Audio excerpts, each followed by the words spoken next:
오늘날 우리 사회는 가치 부재, 방향 감각 상실, 아노미 혹은 가치 혼란의 실상에 직면하고 있습니다. 물리적인 생활 조건은 예전보다 상당히 풍부해졌음에도 불구하고 어떤 이유에서인지 사람들의 마음속에 불만과 공허함이 가득합니다. 그동안 무수하게 거론되었던 교육개혁에서 표방하는 개혁의 방향은 많은 경우 교육의 수단적인 가치, 특히 세속계적인 가치가 지배적으로 작용했습니다. 혹시 그것 자체의 잘못은 없을까요? 인간의 가치는 외부적으로부터 부과되는 것이 아니라 내부로부터 개발되고 깨달아야 하는 성질의 것인데 혹시 우리는 단지 언어로 모방하거나 결과상으로 강요하는 식의 교육을 하고 있지는 않나요?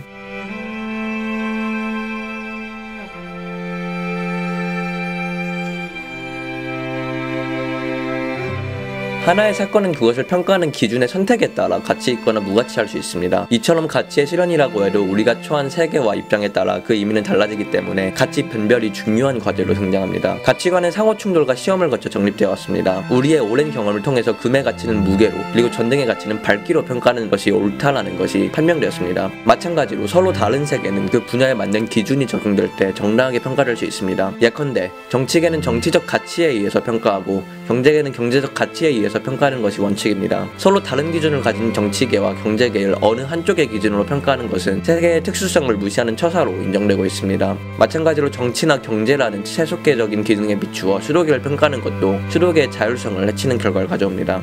가치의 혼란과 도착의 문제를 해결하는 강력한 가치범주의 하나가 내재적 가치와 외재적 가치의 구분입니다. 우리가 내재적 가치를 추구하는 것은 그것으로 인한 다른 보상을 얻기 위한 것이 아닙니다. 그 자체의 내적 풍요로움과 보람을 느끼기 위한 것입니다. 등산가에게 에베레스트 산에 올라가면 무슨 이득이 있습니까? 라고 물어보면 그는 그것은 위대한 도전입니다 라고 대답할 수도 있습니다. 여타의 고초를 감수하는 이런 대답에는 등산 자체의 내재적 가치에 대한 단서가 포함되어 있습니다. 적어도 그에게 있어서 등산은 내재적 가치가 있는 것임은 틀림이 없습니다. 그러나 그 등산가를 수행하는 한 사람은 그것은 생계유지에 퍽 도움이 됩니다 라고 대답할 수도 있습니다. 그의 경우 등산의 가치를 외재적으로 평가하고 있다고 말할 수 있을 것입니다. 이러한 구분은 교육의 목표와 가치의 문제를 다툼에 있어서 1차적으로 고려되어야 할 사항입니다. 내재적 가치의 기준에 본다면 이론상 교육은 그 자체로서 그것에 참여할 가치를 가지고 있는 세계로 볼 수 있습니다. 다른 한편으로 그것은 여타의 세계의 목표를 달성하는 수단으로서 가치, 즉 외재적 가치도 가질 것입니다. 교육의 가치는 이 두 가지 가치의 합으로 볼 수도 있습니다. 그런데 이제까지는 교육의 내재적 가치에 대한 충분한 탐색을 하지 않았고 기능주의적 시각에서 오직 여타의 외재적 가치만을 과장함으로써 자체의 내실을 꾀하지 못한 채 그것의 영향 밖의 것에 대하여 무한한 책임을 지는 경향을 보여왔습니다. 중요한 교육계획이 주로 정치, 경제, 사회, 문화의 발전을 위한 교육이라는 도식 속에서 진행되고 있는 것이 현실입니다. 그렇다면 교육은 고유의 가치를 가지고 있지 못한 것일까요? 사람들은 교육이 그것 이외의 다른 목적을 위한 수단이라는 관점에 젖어 있습니다. 이런 생각은 교육을 학교생활과 연관시키는 잘못된 관념과 무관하지 않습니다.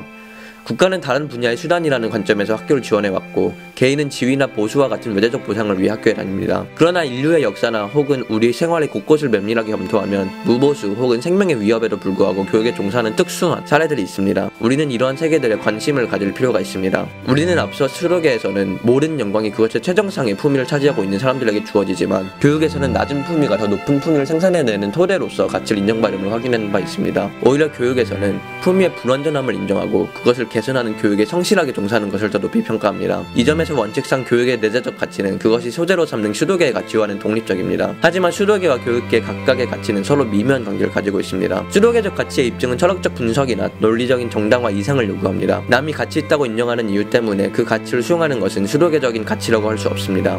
가치 체험이 동반되지 않은 가치 언어는 생명 없는 문구에 지나지 않습니다. 가치의 판단은 그 판단을 할 만한 체험과 자격이 존재됩니다. 이런 전제가 충족되지 않는다면 그야말로 공리공론에 빠질 것입니다. 가치의 실제성은 그것을 실현시키는 과정에서만 입증됩니다. 그렇다면 가치를 감식하는 능력은 어떻게 형성되며 그것들이 수준상의 차이를 극복하면서 보편성을 갖게 되는 과정은 어떤 것일까요? 여기에 항상 문제로 등장하는 것이 이른바 무엇이든 옳다는 식의 상대주의나 무엇이든 틀리다는 식의 회의주의입니다. 이제까지 수도계적 가치 논의에서 특정 가치의 보편성만이 강조되었다면 차츰 가치 판단의 주체, 즉 누구의 가치냐 하는 문제가 존중되며 이른바 상대성의 문제가 등장했습니다. 우리는 항상 어떤 수도계에 있어서 상대적인 품위를 가지고 있으며 불가피하게 수도계를 자신의 품위로 체험하고 그것에 비추어 행위를 감별하며 평가하는 경향이 있습니다. 그 가치 판단자의 입장에서는 그가 가진 품위가 최선이 될 수밖에 없습니다. 즉 인간은 어쩔 수 없이 각 수도계상의 위계에 있어 다른 위치에 처해 있고 각자가 최선이라고 생각하기에 누가 진정한 의미에서 최선인지는 알기가 쉽지 않습니다. 교육에 대한 고민은 이런 피상 이상적인 상대주의에 대해 보다 분별 있는 논의를 가능하게 할 것입니다. 교육은 애초부터 수록의 가치 판단에 있어서 두 가지 측면이 있음을 전제합니다. 하나는 특정한 품위를 기준으로 내리는 판단의 기준이며 다른 하나는 가치의 상이한 위계를 체험함으로써 얻는 가치 지향입니다. 수록에는 완성을 향하지만 완성의 상태에 도달한 것은 아닙니다. 그러한 면에서 교육은 그 위계를 체험의 축으로 통과하면서 그것을 극복합니다. 즉 부동의 이상향은 비교육적입니다. 교육은 인간의 영혼을 구속하는 1차원적인 가치작용을 유보시키고 그것을 초월하거나 그 초월 돕는 임무를 띠고 있습니다. 이 때문에 우리는 교육을 통해서 수록의 가치 추구적 측면을 경험할 수 있게 됩니다. 교육의 가치는 우리가 아직 알 수 없는 다른 무수한 세계들에게 모종의 수단적 가치를 가질 것이고 그것은 긍정적일 수도 있고 아닐 수도 있습니다. 그러나 교육 속에 침투해 들어오는 정체불명의 각종 세계들의 가치들과 이데올로기들은 면밀하게 검토되어야 합니다. 그들이 어떤 것을 대표하며 어떤 통로로 교육과 연관되나요? 이렇게 꼼꼼하게 따지며 정립된 주체적 가치관은 그렇지 않음으로써 비롯된 오늘날의 혼미한 교육의 현실을 정도에 오르게 하는 지침의 역할을 수행할 수 있을 것입니다.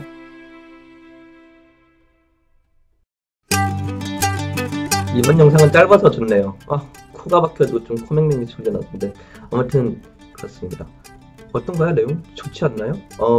사실 앞에서 나왔던 내용이랑 좀 많이 겹칠 수도 있는데 그걸 좀 이쁘게 정리하는 차원의 이번엔 영상입니다. 다음 영상도 사실 마찬가지인데 다음엔 이제 우리가 교육의 소재가 수도계인 건 알잖아요. 그것에 대해서 좀 더 다시 정리해보는 계기가 될 것 같아요.